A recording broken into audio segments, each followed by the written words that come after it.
बिस्मिल्लाहिर्रहमानिर्रहीम। अस्सलाम वालेकुम नाज़रीन, आप यूट्यूब चैनल देख रहे हैं। मैं इमरान ख़ान हूँ। सबसे पहले बात करते हैं खैबर पख्तूनख्वा में जो सेनेट इलेक्शन होने जा रहा है उसके हवाले से। ख़बरें मेरे पास और भी हैं। पहले पाकिस्तान तहरीक इंसाफ ने अपने उम्मीदवारों से कहा कि हम बिला मुकाबला इलेक्शन लड़ने की तरफ जा रहे हैं और हमने 6 नाम फाइनल कर लिए हैं।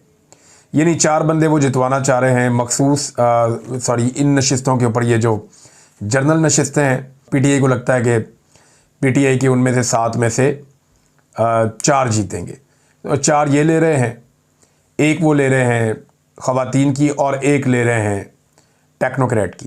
तो उन्हें लगता है कि वो 6 जीत सकते हैं।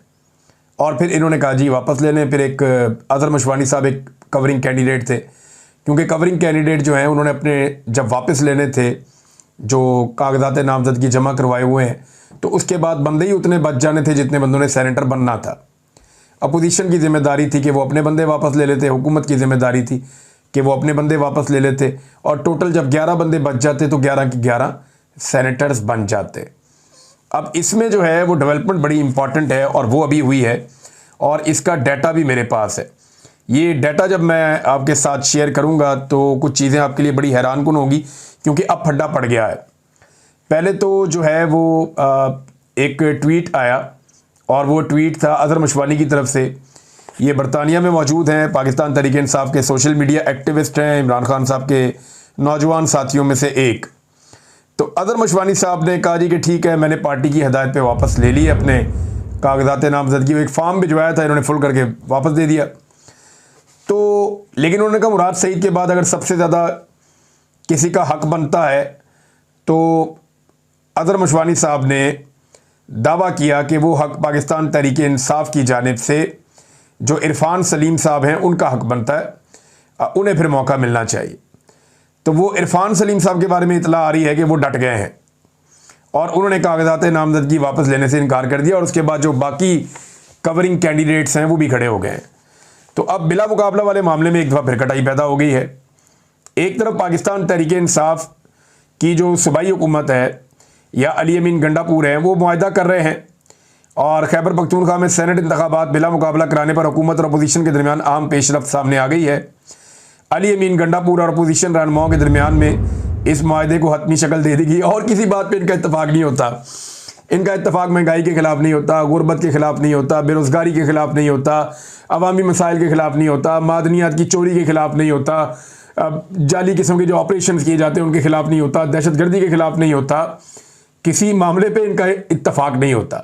लेकिन जब मिल बांट के खाने का मौका आ जाए या सीटें एक दूसरे को बांटनी हो, वहाँ इनका इत्तफाक हो जाता है। बहरहाल अपोजिशन और हुकूमत के बीच में इत्तफाक सामने आ गया है और हतमी शक्ल दे दी है। फार्मूले के तहत 5-6 का फार्मूला है। 6 सीटें जैसे कि मैंने आपको बताया PTI लेना चाहती है, 5 सीटें अपोजिशन को मिल रही हैं। लेकिन पाकिस्तान तहरीक इंसाफ के अंदर एक डाटा गर्दिश कर रहा है, और उस डाटा के अंदर ये शो किया गया है कि पाकिस्तान तहरीक इंसाफ सिर्फ 5-6 सीटें नहीं 9 सीटें जीत सकती है।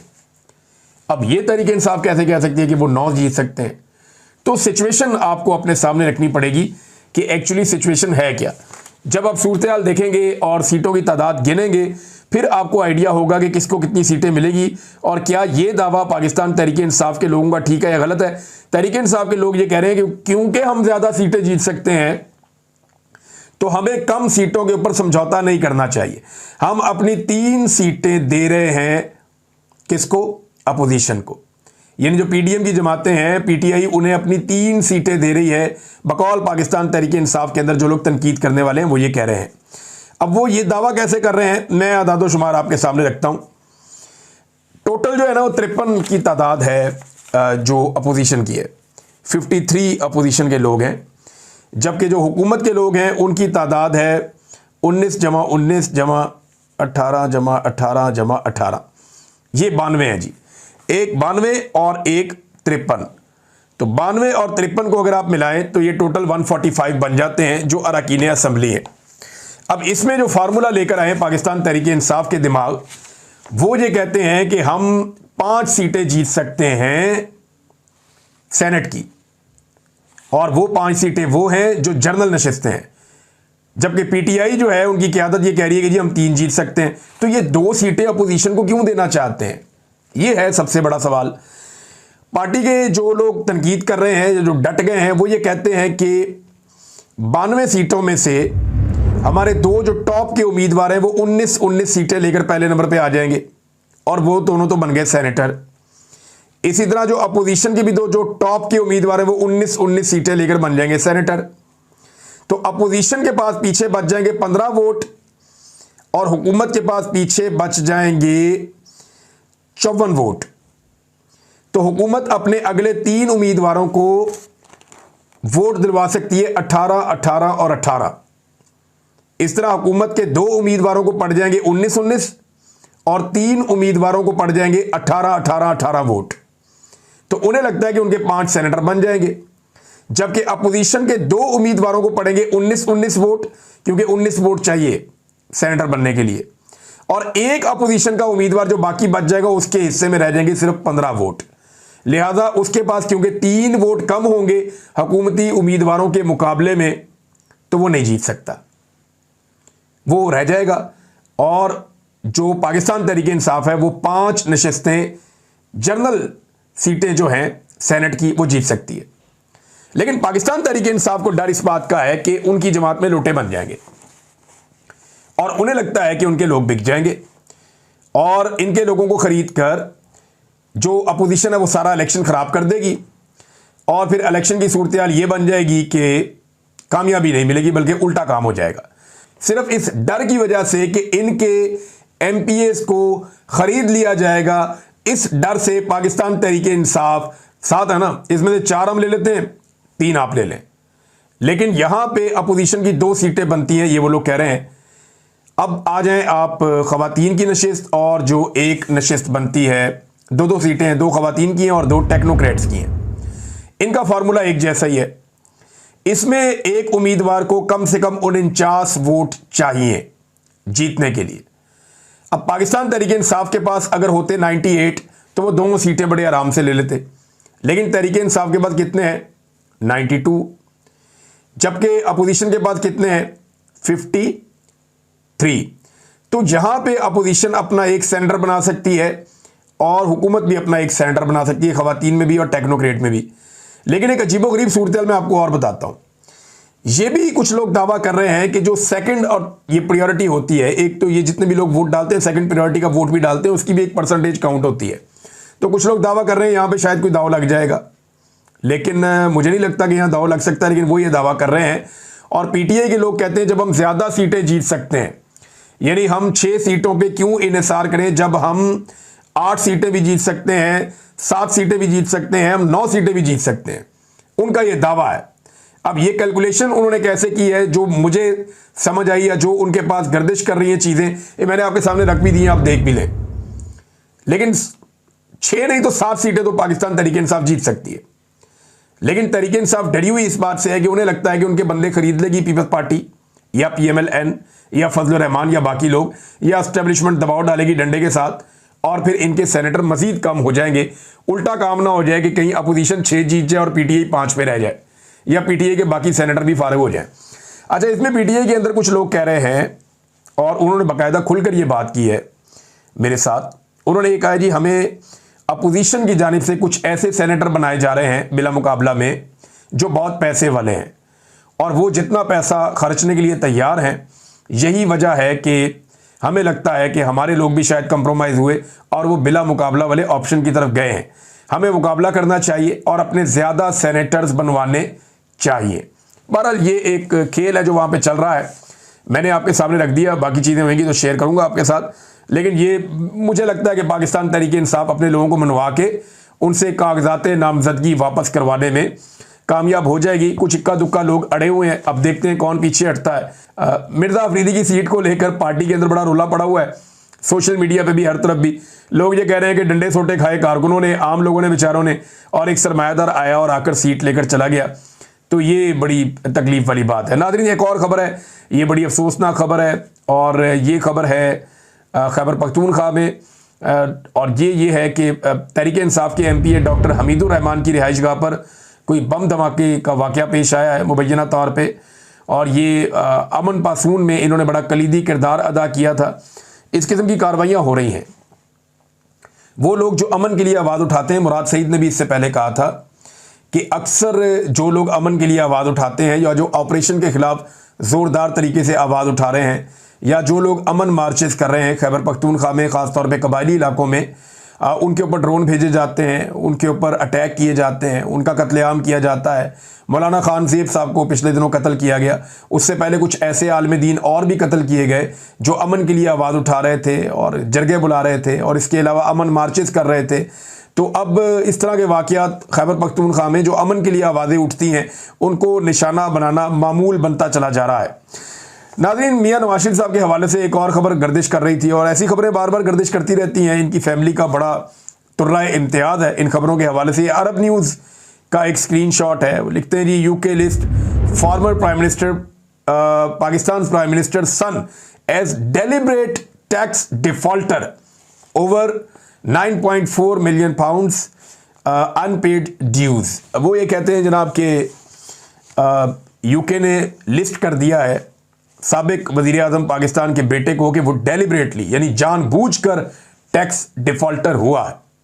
एक तो होता है ना टैक्स डिफ़ॉल्ट हो गया, प्रॉब्लम हो गई, कोई दिवालिया हो गया, लेकिन उन्होंने लिस्ट कर दिया कि जानबूझकर ये टैक्स डिफ़ॉल्टर बना है और 9.4 मिलियन पाउंड्स का इसने टैक्स नहीं दिया बरतानवी कवानीन का गलत फ़ायदा उठाते हुए।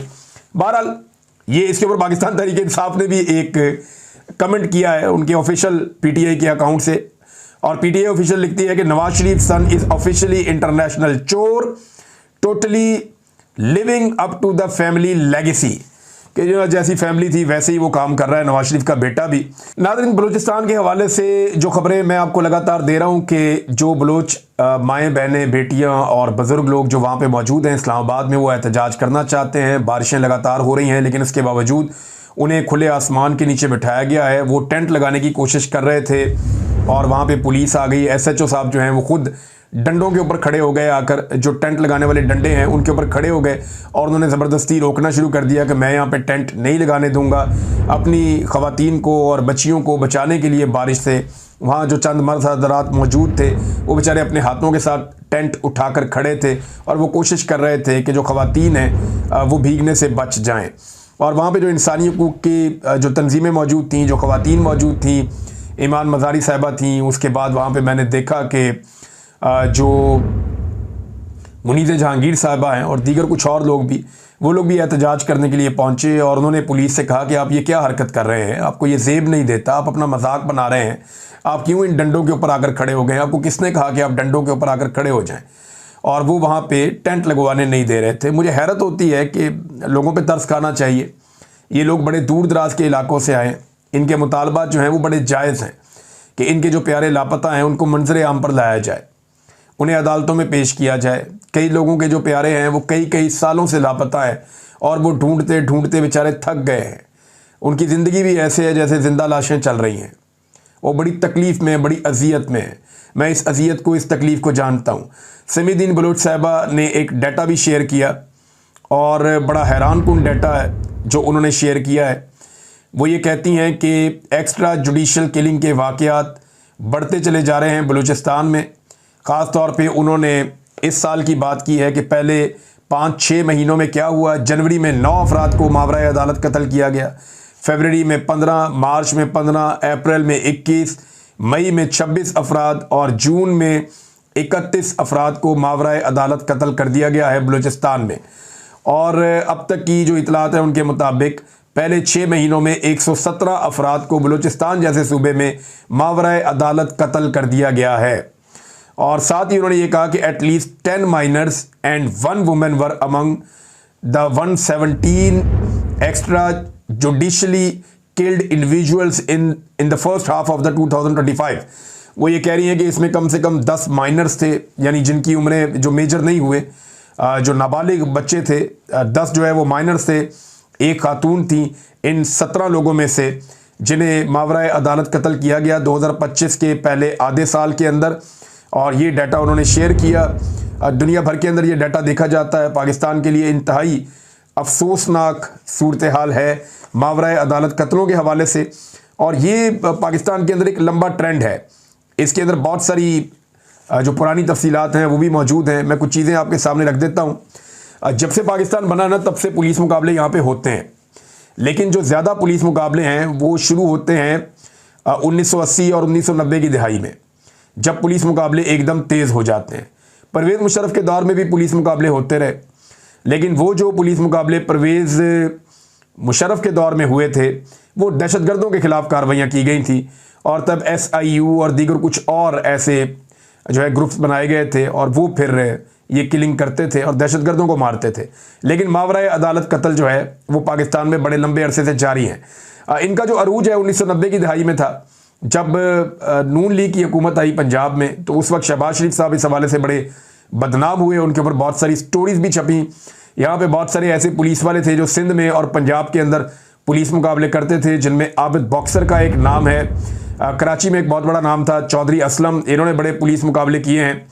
आबिद बॉक्सर और चौधरी असलम और इन जैसे लोग जो हैं ये इनकाउंटर स्पेशलिस्ट समझे जाते थे। आबिद बॉक्सर साहब ने बहुत सारे इंकशाफात भी किए। बाद में चौधरी असलम जो है उनका कत्ल हो गया। आबिद बॉक्सर पर कई मरतबा कातलाना हमले हुए। आबिद बॉक्सर जो है वो पाकिस्तान से बाहर भी बहुत अरसा रहे। उन्होंने शहबाज शरीफ के बारे में बहुत सारी बातें खुलकर बताई भी। ज़ीशान काज़मी कराची में इनकाउंटर्स के लिए बहुत मशहूर थे। 2024 में इनकी हलाकत हुई और एक बहुत बड़ा तनाज़ा भी पैदा हुआ था। कुछ और भी इनकाउंटर स्पेशलिस्ट थे कराची में, जिनमें से अभी एक DIG रिटायर हुआ है, जिसको आसिफ अली जरदारी कहते थे कि ये अच्छा बच्चा है। तो वो जो अच्छा बच्चा है उसने भी बहुत तबाही फिरी है माजी में। अब इसमें जो पंजाब के अंदर और भी बड़े मशहूर लोग थे, राना फारूक, तारक कंबो, नवीद सईद और उमर विर्क, इनका भी नाम था पुलिस मुकाबलों के हवाले से। ये इनकाउंटर स्क्वाड बनाए गए थे, ये लोग उनका हिस्सा थे और ये पुलिस मुकाबले करते रहे हैं। अब मैं इसकी बात इसलिए कर रहा हूं कि यहाँ पुलिस मुकाबलों की तादाद में एक मरतबा फिर इजाफा होना शुरू हो गया है। यानी इनके अपने कोड वर्ड्स होते हैं, ये अपने तरीके से चलते हैं, ये अदालतों के अंदर नहीं लेकर जाते, बारों बार पुलिस मुकाबला कर देते हैं। जब इन्हें ये कंफर्म हो जाता है कि ये शख्स मुजरिम है या ये जुर्म की दुनिया में जाता है, ये जुर्म करता है, तो ये फिर अपने तरीके से उसको सज़ा दे देते हैं। लेकिन ये पूरा सिस्टम या जो चलता है पूरा निज़ाम, ये एक अंडरवर्ल्ड की तरह काम करता है।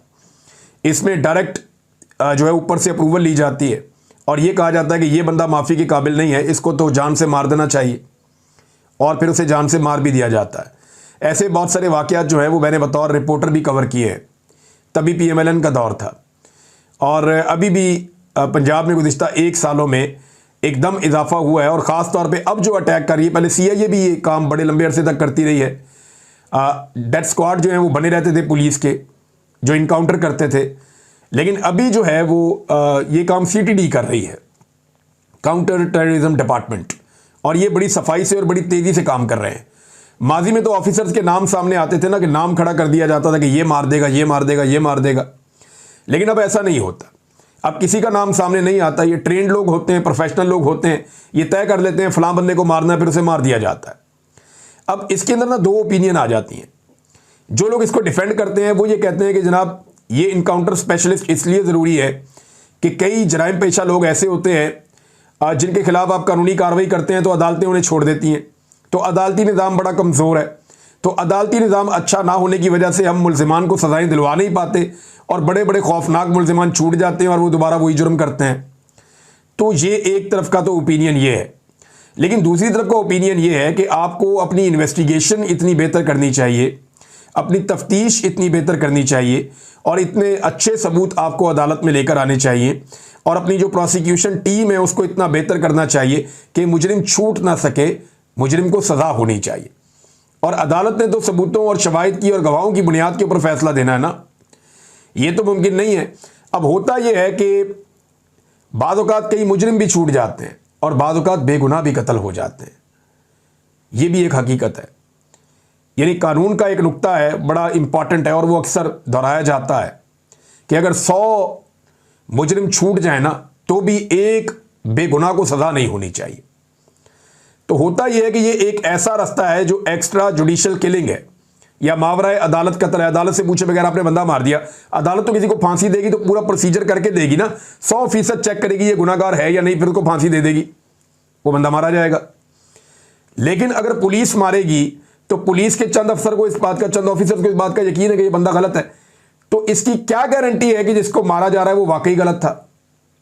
क्योंकि पुलिस इस काम के लिए ट्रेंड नहीं है जिस काम के लिए जज ट्रेंड है कि उसने फैसला करना है। और दूसरी बात यह है कि कई लोग अपनी दुश्मनियां भी निकालते हैं, कई लोग अपने दुश्मनों को मारने के लिए भी इसको इस्तेमाल कर सकते हैं। माजी में इक्का दुक्का वाकयात ऐसे भी रिपोर्ट हुए हैं। तो जो इंसानी हकूक की तंजीमें हैं वो इसके ऊपर बार बार आवाज़ उठाती हैं। ये तंजीमें बार बार कहती हैं कि इस तरह से लोगों का कत्लेआम नहीं होना चाहिए। पाकिस्तान बनने से लेकर अब तक ये सिलसिला जारी है, लेकिन 90 की दहाई में बहुत तेज़ी से इनकाउंटर्स हुए थे। फिर जब शहबाज शरीफ साहब दोबारा इक़्तिदार में आए, दोबारा से इनकाउंटर्स शुरू हो गए थे। और कुछ वाक़यात को तो मैं जानता हूँ कि बड़े बड़े खौफनाक मुजरिम जो है मारे गए। इनका तरीक़ाकार ये होता है, या तो ये कहते हैं जी हम गए और हमने मुजरिम को देखा और आमना सामना हो गया और फायरिंग हो गई और मुजरिम मारा गया, एक तो ये होता है। और दूसरा ये होता है कि जब मुजरिम को लेकर जा रहे थे और मुजरिम से हमने निशानदेही करवानी थी, या उससे हमने आला कत्ल बरामद करना था, या उससे हम जाए वकूआ पर लेकर जा रहे थे, रास्ते में मुजरिम के साथियों ने हमला कर दिया, साथियों के हमले से जो गोलियां चली उससे वो मारा गया। ये भी कहानी हम सुनते हैं। फिर अलग अलग किस्म की और कहानियां भी आना शुरू हो गई कि हम मुजरिम को लेकर जा रहे थे, रास्ते में उसने भागने की कोशिश की, हमने गोलियां मार दी, वो मर गया। मुजरिम को लेकर फलां जगह पहुंचे तो अचानक अंधेरे का फायदा उठाकर उसने धक्का दिया, भागने लगा, पीछे से गोली मारी, उसने एक पिस्तौल छीन लिया, वो मारने लगा, मैंने उसको मारा, वो मर गया। तो इस तरह के मुख्तलिफ किस्म के, और ये 5, 6, 7 चीज़ें हैं, इससे बाहर नहीं ये जाते। ये 5, 6, 7 पैटर्न बने हुए हैं और इन्हीं के बीच में पुलिस मुकाबला होता है। और ज़्यादातर जाली पुलिस मुकाबले होते हैं। जो असली मुकाबला होता है ना, उसमें दोनों तरफ का नुकसान होता है अक्सर, और वो फिर हम रिपोर्ट भी करते हैं। मैंने असली पुलिस मुकाबले खुद देखे हैं कि जब असली पुलिस मुकाबला होता है तब पुलिस की क्या हालत होती है और तब सिक्योरिटी फोर्सेस कितनी मुश्किल से उस सिचुएशन को हैंडल कर रही होती है। मैंने खुद देखा है, जान पर खेलना पड़ता है और वो बड़ा लंबा सिलसिला चलता है। लेकिन जो फिक्स पुलिस मुकाबला होता है जाली, उसमें तो 5 मिनट का काम होता है। यहाँ से आते हैं, 10 गोलियाँ चलती हैं, वहाँ से वो चले जाते हैं, बाद में रिपोर्ट लंबी चौड़ी लिख दी जाती है, पुलिस मुकाबला हो गया। मैं एक दिन कवर कर रहा था बतौर रिपोर्टर, तो एक घर के अंदर 2 लोग मौजूद थे और 1.5 घंटा पुलिस को लग गया था और पुलिस चढ़ नहीं पा रही थी कहीं से भी गोली ना लग जाए। लेकिन जो जाली पुलिस मुकाबला होता है वो 2 मिनट का काम होता है। तो ये पुलिस मुकाबले बहुत ज़्यादा बढ़ते चले जा रहे हैं। ये कोई अच्छी चीज़ नहीं है। ये एक आसान हल इन्होंने ढूंढा हुआ है और ये हल नहीं है। ये बल्कि एक ऐसा काम है जो हमें मज़ीद मुश्किलात की तरफ धकेल देगा। ये जब लोग मावराए अदालत कत्ल करते हैं तो फिर और भी बहुत सारे काम अदालत के बाहर होना शुरू हो जाते हैं। या तो फिर अदालतों को ताला लगाइए और खुद ही फैसला करना शुरू कर दीजिए। तो अदालतों के ज़रिए से जो भी होना चाहिए वो हो। ये जबरी गुमशुदगियाँ, ये जाली पुलिस मुकाबले और मावराए अदालत कत्ल, ये सारी चीज़ें पाकिस्तान में बंद होंगी तो पाकिस्तान बेहतरी की तरफ जाएगा। फिर पाकिस्तान इंप्रूव करेगा, पाकिस्तान अपनी प्रोसिक्यूशन को, इन्वेस्टिगेशन को, बाकी चीज़ों को बेहतर करेगा। जब ये आप आसान रास्ता बंद करेंगे तभी कोई मुश्किल रास्ते में चलेगा ना। आपने उन्हें आसान रास्ता दिया हुआ कि बंदा ठोक दो, वो बंदे ठोकी जा रहे हैं और ये कई सालों से ये होता चला जा रहा है और PMLN के दौर में इसको पर लग जाते हैं। ये सिलसिला बहुत तेज़ हो जाता है। इसके ऊपर मज़ीद भी नाज़रीन हम बातचीत जारी रखेंगे। अब तक के लिए इतने, अपना ख्याल रखिएगा, अपने इस चैनल का भी। अल्लाह हाफ़िज़।